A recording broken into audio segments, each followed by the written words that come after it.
कहानी की शुरुआत में हम एक अमेरिकन फुटबॉल मैच को देखते हैं, जहाँ पर वीआईपी स्टैंड्स में निकी नाम का एक आदमी अपनी गर्लफ्रेंड जेस के साथ आराम से बैठा हुआ था। मैच चल रहा था, लेकिन निकी का ध्यान गेम से ज्यादा क्राउड के ऊपर था। उसने एक खूबसूरत लड़की को सीट से उठकर जाते हुए देखा और उसी वक्त उसके दिमाग में एक खुराफाती आइडिया आया। उसने जेस के साथ एक छोटी सी शर्त लगाई कि देखते हैं कितने लोग उस लड़की को पलट कर देखेंगे। वहाँ बैठे हुए एक आदमी लिऊ यान ने कहा कि मुझे भी इस शर्त में हिस्सा लेना है, जिसके लिए निकी मान भी गया। सबने मजाक में $10 की शर्त रखी और काउंटिंग शुरू कर दी। जब लड़की स्टैंड से बाहर निकल गई तो आखिर में पूरी गिनती आई कि 7 लोगों ने उसे पलट कर देखा। इस शर्त में जेस ने सबसे पास का नंबर गेस किया था, इसीलिए वो शर्त जीत गई। लिऊ यान ने बिना किसी झिझक के पैसे दे दिए और फिर अगला राउंड शुरू करने को कहा। इस बार शर्त ये थी कि अगला फाउल कौन करेगा। जेस ये कहकर बाहर हो गई कि मुझे इस गेम की कोई नॉलेज ही नहीं है, लेकिन निकी इस शर्त पर कूद पड़ा और उसने $1000 की शर्त लगाई। सीटी बजते ही रेफरी ने फाउल का सिग्नल दिया और निकी ने जिस टीम पर दाव लगाया था वो सही निकला। उसने शर्त जीती और पैसे अपने पॉकेट में डाल लिए। लिऊ यान शर्त हारने के बाद भी और ज्यादा एक्साइटेड हो गया। उसने कहा कि अब की बार $5000 की शर्त लगाते हैं। इस बार का सवाल ये था कि अब की बार वो बॉल को पास करेंगे या उसे लेकर दौड़ेंगे। निकी 5000 का दाव खेलने में थोड़ा हिचकिचा रहा था, लेकिन आखिरकार वो मान ही गया। लिऊ यान ने गेस किया कि वो भागेंगे और निकी ने कहा कि पास करेंगे और सीटी बजते ही प्लेयर ने सच में बॉल लेकर दौड़ लगा दी, जिस वजह से निकी अब $5000 हार गया। अब निकी ने डिसाइड किया कि कोई बात नहीं, 5000 हार गए अब बंद करते हैं और उसने जेस से कॉफी पीने चलने को कहा। लेकिन लिऊ यान ने जिद पकड़ ली। उसने कहा कि तुम वीआईपी लाउंज में बैठे हो, पैसा तो है तुम्हारे पास, $5000 से क्या होता है, एक और बाजी खेलो, इस बार $10,000 की। और आखिरकार निकी मान ही गया। और अब सवाल था कि ये प्लेयर अगला पास सही तरीके से कामयाब कर पाएगा या नहीं। निकी ने प्रेडिक्ट किया कि हाँ पास दे देगा ये, लेकिन दूसरी टीम ने पास को बीच में ही रोक लिया। अब निकी $15,000 हार चुका था। पैसे निकालते हुए निकी थोड़ा परेशान हुआ। उसने थोड़ा सोचा और कहा कि चल इस बार 50,000 की लगाते हैं। ये सुनकर जेस चौंक गई, लेकिन निकी गुस्से में दिख रहा था। इस वक्त किस्मत उसका साथ नहीं दे रही थी। वो अगली शर्त फिर से हार गया, जिसके बाद उसे 50,000 और देने पड़ गए। अब जेस ने उसे तुरंत रुकने को कहा, लेकिन निकी के ऊपर उसका गुस्सा और ईगो भारी पड़ गई। उसने बिना सोचे समझे अगली शर्त लगा दी $1,00,000 की। लिऊ यान ने मजाक उड़ाया और कहा कि तुम्हारे पास इतने पैसे हैं भी।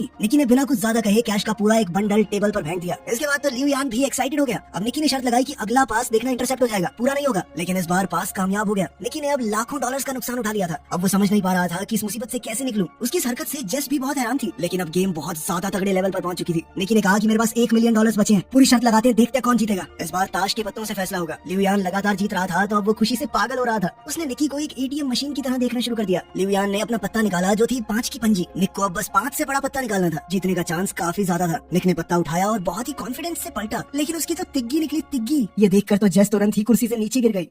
निकी ने जब गेम स्टार्ट की थी तो सिर्फ $4000 लगाने का मूड था, लेकिन अब तक वो $1 मिलियन से ज्यादा हार चुका था, यानी लगभग 9 करोड़ रुपए के करीब। इस शर्मनाक हार के बाद उसके पास कहने को कुछ नहीं बचा था, तो उसने चुपचाप जेस का हाथ पकड़ा और उसे बाहर ले जाने लगा। उसका मन बहुत दुखी था, लेकिन लिऊ यान अभी भी उसे और चिढ़ाने लगा। उसने कहा कि यही होता है बेटे उस्ताद के साथ खेलने का नतीजा। निकी ने रुककर एक और शर्त लगाई $2 मिलियन की। अब आइडिया थोड़ा नया था। निकी ने चैलेंज दिया कि लिऊ यान किसी भी रैंडम प्लेयर को दूरबीन से चुन सकता है और अगर निकी ने उसका जर्सी नंबर सही से गैस कर लिया तो जीत उसकी। लिऊ यान इस बात से थोड़ा कंफ्यूज हो गया। उसने कहा कि ये तो भाई दिमाग पढ़ने वाली बात हो गई। उसे लग रहा था मानो निकी अपने पैर पर खुद कुल्हाड़ी मार रहा है। उसे थोड़ा शक भी था कि कहीं निकी कुछ चीटिंग तो नहीं कर रहा। उसके शक को दूर करने के लिए निकी ने कहा कि चल मैं गेस भी नहीं करता, इस बार जेस करेगी गेस। जेस ने गुस्से से निकी को देखा। उसे समझ नहीं आ रहा था कि आखिर ये चल क्या रहा है। क्या चांस है कि इतने लोगों में मैं जिसका जर्सी नंबर बोलूंगी वही होगा। ये कहकर वो वहाँ से जाने लगी, लेकिन लिऊ यान के सिक्योरिटी गार्ड ने उसे जाने से रोक लिया और उनके बीच छोटी सी झड़प हो गई। जेस ने खुद को थोड़ा शांत किया। निकी ने उससे कहा कि बस ग्राउंड में नजर घुमाओ और जो नंबर तुम्हें अपना सा लगे वो बोल दो। लिऊ यान ने दूरबीन उठाई और एक प्लेयर को चुना, जिसके बाद जेस ने दूरबीन ली और पूरी फील्ड को स्कैन किया। हर तरफ उसे जर्सी नंबर ही दिख रहे थे। कैसे गेस करे? तभी उसकी नजर एक जाने पहचाने चेहरे पर पड़ी और उसे निकी की बात याद आई कि जो नंबर तुम्हें अपना सा लगे उसे चुन लेना। वहाँ उनका दोस्त फरहाद 55 नंबर की जर्सी पहने हुए था। जेस को समझ आ गया कि ये सब निकी के प्लान का एक हिस्सा था। उसने कहा नंबर 55 और वो एकदम सही जवाब था। उसके जवाब से लिऊ यान दंग रह गया। जेस भी कुछ पलों के लिए सोच में पड़ गई कि निकी को पहले से ये कैसे मालूम था कि लिऊ यान उसी नंबर को सिलेक्ट करेगा। लेकिन इस वक्त ये सब जरूरी नहीं था। वो शर्त को जीत चुके थे। दोनों ने $1 मिलियन का प्रॉफिट किया और सारा हारा हुआ पैसा भी वापस मिल गया।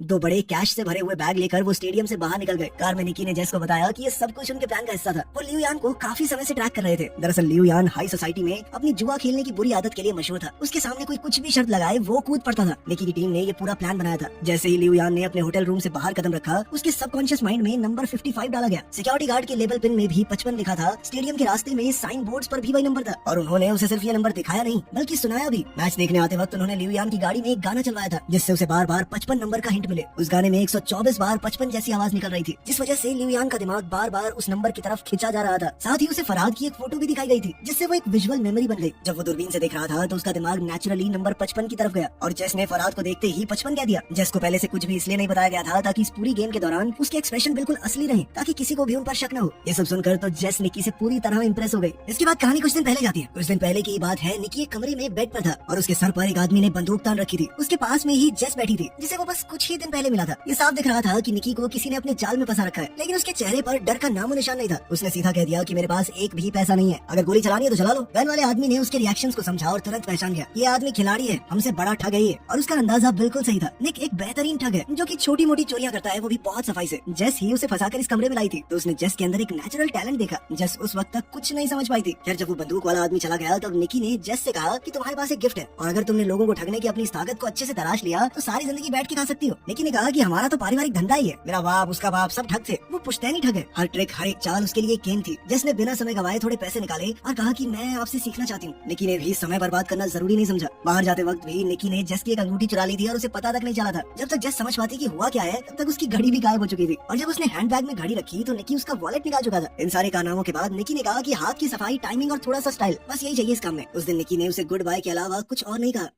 कुछ महीने बाद जेस ने उसे न्यू ऑरलिंस शहर में ढूंढ निकाला जहाँ निकी ने एक नई टीम बनानी शुरू की थी। उन दोनों की मीटिंग भी असल में एक टेस्ट था। वो देखना चाहता था कि जेस उनकी टीम को ज्वाइन करने के लायक भी है या नहीं। जब जेस ने हामी भरी तो निकी ने उसे टीम के एक आदमी के साथ मेले में भेज दिया। आज जेस की पहली प्रैक्टिकल असाइनमेंट थी। वो मैप हाथ में लेकर कुछ लोगों से रास्ता पूछने लगी। तभी उसके साथी ने चुपके से एक टूरिस्ट का कैमरा लेंस चुरा लिया। फिर एक दूसरे साथी ने जानबूझकर एक आदमी को टक्कर मारी और जेस ने उसका वॉलेट निकाल लिया। जेस को अब अपने चोरी करने के स्टाइल में थोड़ा कॉन्फिडेंस आने लगा था। उसने चॉपस्टिक्स की मदद से एक और औरत के बैग से वॉलेट निकाल लिया और सब कुछ इतना स्मूथ था कि किसी को शक भी नहीं हुआ। निकी ये सब कुछ एक बिल्डिंग के टॉप से दिख रहा था। उसने टीम से कहा कि उसे अकेला छोड़ दो, अब उसके उड़ने की बारी है। जिसने एक के बाद एक महंगा सामान चुराना शुरू कर दिया और उसकी हर चोरी के साथ निकी की आंखों में उसके लिए इज्जत बढ़ने लगी। अब निकी ने उसे एक और बड़े असाइनमेंट के लिए भेज दिया। इस बार ये एक हाईटेक फ्रॉड था। खास तरह के लेंसेज की मदद से वो लोग दूसरों के पत्ते देख सकते थे और फिर अपने ओपोनेंट्स को आसानी से हरा देते। यहाँ पर क्रेडिट कार्ड चुराने का सिस्टम भी चल रहा था। कार्ड को चुराकर चुपके से एक टीममेट के पास भेजा जाता। यहाँ एक डिवाइस उसके डेटा को कॉपी करता और फिर वो कार्ड वापस उसी शख्स की पॉकेट में चला जाता। जब तक किसी को कुछ पता चलता तब तक पूरा अकाउंट खाली हो जाता। एक और ठगी का सिस्टम था, नकली एटीएम मशीन। जब भी कोई एटीएम से पैसे निकालता तो मशीन में उसका पिन अपने आप स्टोर हो जाता। फरहाद उस मशीन को चुपचाप हटाकर सारा डेटा ले जाता। सारे क्रेडिट कार्ड्स को अलग अलग कैटेगरीज में रखकर उनसे लग्जरी आइटम्स खरीदे जाते और आखिर में उनके डेटा को ब्लैक मार्केट में बेच दिया जाता। जेस ने एक दिन एक खूबसूरत नेकलेस देखा और पहन लिया, लेकिन निकी ने कहा कि इसे तुरंत उतार दो। उसने सख्ती से समझाया कि सारी चीजों को बेचना होगा, कुछ भी हमारा पर्सनल नहीं होना चाहिए। जेस पहली बार इतने बड़े लेवल की ठगी देख रही थी। चुराई हुई चीजों के पहाड़ के बीच में खड़े होने का फील कुछ और ही था। अगले दिन जेस और फरहाद एक अमीर इलाके में घूम रहे थे। उनका काम था नाटक करना। फरहाद बेहोश हो गया और जेस चिल्लाकर एक्टिंग करने लगी, प्लीज कोई हमारी मदद करो प्लीज। एक तरह की डिस्ट्रैक्शन थी जिसका फायदा टीम के बाकी लोगों ने आसपास के अमीरों का सामान चुरा कर उठाया और फिर पूरी टीम एक एम्बुलेंस में छुपकर निकल गई। ये सब कुछ इतना अच्छे से प्लान था कि कोई कुछ समझ ही नहीं पाया। उस रात उन सब ने मिलकर सेलिब्रेट किया। निकी ने सबकी तारीफ की क्योंकि सिर्फ एक हफ्ते में उन्होंने 1.2 मिलियन डॉलर कमा लिए थे। अगले दिन टीम के सभी लोग अलग होने वाले थे। सभी डॉक्यूमेंट्स को डिस्ट्रॉय कर दिया गया और सबको भरोसा दिलाया गया कि कुछ दिनों के अंदर तुम्हारे पैसे तुम्हारे बैंक अकाउंट में आ जाएंगे। लेकिन पुराने मेंबर जानते थे कि निकी का एक लास्ट मिशन अभी भी बाकी है। उन्होंने उसे 1.2 मिलियन कैश दिया और जेस के सामने वार्निंग भी दी कि इसे जुए में उड़ा मत देना। अगली सुबह निकी जेस को ले गया स्टेडियम के वीआईपी लाउंज में। उसने जेस के सामने पूरा तमाशा किया और उसे दिखाया कि कैसे कुछ ही मिनटों में हम मिलियन डॉलर्स कमा सकते हैं। जेस उस वक्त तक निकी के थोड़े थोड़े प्यार में पड़ने लगी थी। उसे लगने लगा था कि वो निकी की गर्लफ्रेंड है, अभी तो वो उसे ये सब कुछ दिखा रहा है। लेकिन निकी ने शुरुआत से ही उसे बस ठगी के लिए ही अपने ग्रुप में शामिल किया था। जब सब कुछ खत्म हो गया तो निकी ने उसे 80,000 डॉलर्स कैश दिया और आखिर में कहा गुड बाय। जेस ने उसकी तरफ देखा, उसकी आंखों में आंसू थे, उसका दिल टूट गया था। एक तरफ वो निकी से सच में प्यार कर बैठी थी, दूसरी तरफ उसे ये भी लग रहा था कि 80,000 डॉलर्स बहुत कम है क्योंकि निकी ने अभी अभी 1 मिलियन डॉलर कमाए थे। लेकिन निकी की दुनिया में जज्बातों के लिए कोई जगह नहीं थी और जेस ने अब उसका असली रंग देख लिया था।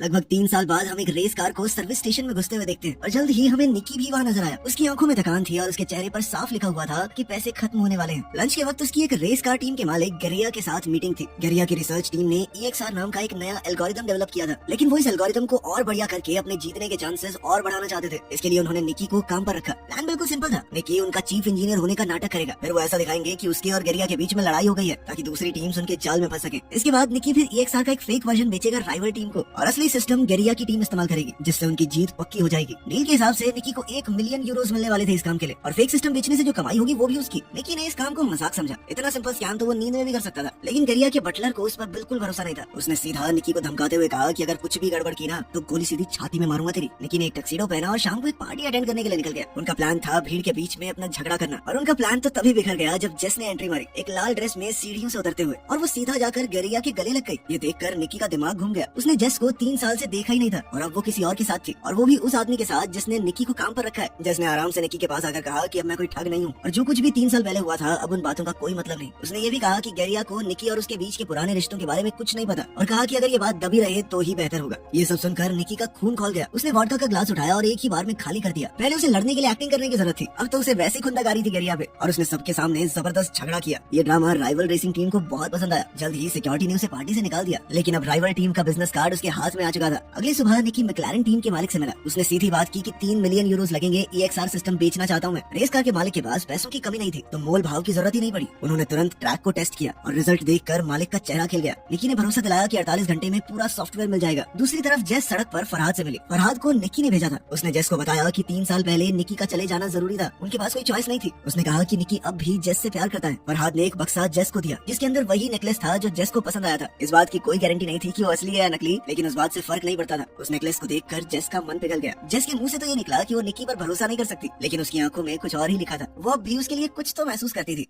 खैर जल्द ही डील का दिन आया और निकी मैक्लारेन टीम के मालिक को सॉफ्टवेयर दे गया। बदले में एक हट्टे कट्टे इंसान ने उसके हाथ में 3 मिलियन यूरोस थमा दिए। लेकिन निकी का नेचर ही कुछ ऐसा था कि वो बिना रिस्क के काम नहीं करता। उसने उस सॉफ्टवेयर की एक कॉपी चुपके से सभी रेसिंग टीम्स को बेच दी, हर एक हैंडशेक में नए यूरोस। जिससे हाथ मिलाया मिलियंस में पैसे ले लिए। जब तक रेस शुरू नहीं हुई किसी को पता ही नहीं चला कि सभी के पास एक ही सिस्टम है। उस रात निकी ने भागने की जगह जेस को मैसेज की, अगर समय रहते वो आ गई तो वो दोनों साथ में भाग सकते हैं। निकी ने इंतजार किया पर कोई नहीं आया। आखिरी समय पर जब वो हार मान के निकलने लगा तो जेस आ गई, लेकिन अभी भागने का टाइम नहीं था, क्योंकि उसी वक्त वही हट्टा कट्टा आदमी जिसने मैक्लारेन टीम की तरफ से उसे 3 मिलियन यूरोस दिए थे वो निकी के सामने आ गया। दरअसल वो गेरिया का आदमी था। अब वो सब कुछ सच पता कर चुका था कि निकी ने फेक नहीं बल्कि असली सॉफ्टवेयर बेचा है। उसे गेरिया के 1 मिलियन यूरोस के अंदर कोई इंटरेस्ट ही नहीं था। अब वो अपना पूरा गियर पहनकर निकी की कार से जानबूझकर टकरा गया। निकी और जैसे घातक एक्सीडेंट के बाद पकड़े गए। उन दोनों को बांधने के बाद सारा कैश गेरिया के सामने रख दिया गया। निकी की इस हरकत से गेरिया बहुत गुस्से में था। उसने इस प्रोग्राम को बनाने में 40 मिलियन यूरोस लगाए थे और अब सारे के सारे बर्बाद हो चुके थे। सबसे बड़ी बात तो ये थी कि गेरिया समझ ही नहीं पाया कि निकी ने असली सॉफ्टवेयर कैसे चुरा लिया। जब निकी ने कुछ नहीं बताया तो गेरिया ने जेस का नाक दबा दिया, जिसके बाद उसकी सांसें रुकने लगी और निकी ये देखकर टूट गया। उसने सब कुछ बताया कि उसने जेस का अपने लिए पुराना प्यार जगाकर उसे एक नेकलेस पहना दिया जिसके अंदर एक खास चिप लगी हुई थी। जैसे ही गेरिया ने वो सॉफ्टवेयर खोला उस नेकलेस के जरिए निकी ने उसका पासवर्ड और डेटा चुरा लिया। ये सुनकर तो जेस का दिल टूट गया। उसकी आंखों से आंसू बहने लगे और गेरिया और उसके लोग हंसने लगे। उन्हें कहानी तो अच्छी लगी लेकिन उन्हें निकी की बात पर भरोसा नहीं हुआ। गेरिया ने बताया कि जेस उसकी कोई गर्लफ्रेंड नहीं थी, मैं जानता हूँ ये पैसों के लिए मेरे साथ थी। उधर जेस ने भी कबूल किया कि वो सिर्फ उसकी महंगी घड़ियों की कलेक्शन चुराना चाहती थी। निकी इस बात से हैरान था कि जेस ने उसे जलाने के लिए गेरिया के साथ प्यार में होने का नाटक किया था। अब दोनों ही पकड़े गए थे। गेरिया ने ज्यादा वक्त नहीं लिया। उसने बुचर से पूछा कि निकी ने सॉफ्टवेयर कैसे चुराया। जैसे ही निकी बोलने लगा बुचर ने गोली चला दी। वो गोली सीधी निकी के सीने में घुस गई। गेरिया का चेहरा सफेद पड़ गया। उसने घबराकर बुचर से कहा कि पैसा वापस कमाया जा सकता है, लेकिन अगर मर्डर के चक्कर में अंदर हो गया ना मैं तो जिंदगी खत्म। उसने बुचर को तुरंत निकाल दिया और वेयर हाउस से भाग गया। जेस बहुत ज्यादा रो रही थी लेकिन बुचर ने कहा कि डरने की जरूरत नहीं है, वो असलियत में निकी का ही आदमी था और सच कहूँ तो उसका बाप हूँ मैं, असली बाप। उसने गोली जानबूझकर दिल के साइड में चलाई थी। उसने टेप से जख्म को सील किया, सुई से खून निकाला और उसकी छाती में एयर प्रेशर को स्टेबलाइज किया। अचानक निकी ने फिर से अपनी आंखें खोल दी। वो अब भी जिंदा था। ये एक्ट थोड़ा पागलपन से भरा हुआ था लेकिन काम तो कर गया। पैसों का ढेर उनके पीछे पड़ा था और वो तीनों वहाँ से निकल गए। निकी दरअसल एक अनाथ था और उसे इसी बटलर ने पाला था। उसने ही निकी को ये सारी चोरी चकारी की स्किल सिखाई थी। रूल था कि कभी इमोशनल मत होना, लेकिन अब निकी सच में जेस से प्यार करने लगा था। बटलर ने दोनों को एक सड़क किनारे छोड़ा और सारे पैसे लेकर चला गया। निकी के हाथ कुछ भी नहीं आया, लेकिन हॉस्पिटल जाते हुए निकी ने गाड़ी में देखा कि गेरिया की 2 लाख यूरोस की घड़ी जेस के हाथ में थी। दोनों ने एक दूसरे को देखा और मुस्कुरा दिया। इस चालबाजी और हाथ की सफाई के साथ वो दुनिया के किसी भी कोने में भूखे तो नहीं मरेंगे। वीडियो पसंद आए तो लाइक कर देना, चैनल को सब्सक्राइब कर लेना। मिलते हैं अगली वीडियो में।